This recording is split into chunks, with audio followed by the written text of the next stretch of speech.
มาพี่น้องเฮาเอาภาพเขามาลงมือเฮาไปเที่ยวพี่น้องมาเบิ่งนำกันตัดภาพมาให้เบิ่งพี่น้องได้ยินเฒ่าแก่เพิ่นคุยกันพี่น้องว่าสิพาไปกินข้าวอยู่ที่หาดสำราญเด้อพี่น้องเพชรบุรี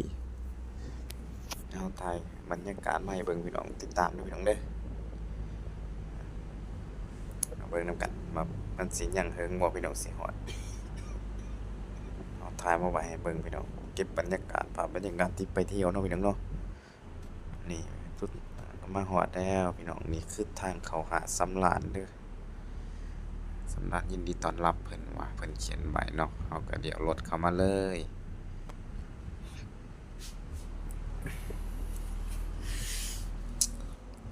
ว่ามันสิเป็นจังไดสุดท้ายก็มาฮอดหาดแล้วพี่น้องโอ้อันนี้เพชรบุรีเด้อพี่น้องเด้อเพชรบุรีมื้อนี้เฮาสิมากินข้าวริมทะเลเนาะฝากกดไลค์กดแชร์กดติดตามนี่เด้อพี่น้องเด้อเพื่อได้เบิ่งคลิปใหม่ๆเนาะ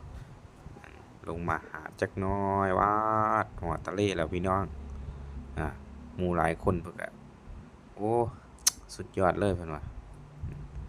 แต่ละคนก็ปลื้มหลายเนาะพี่น้องเนาะเฮาสิมาลงทะเลกัน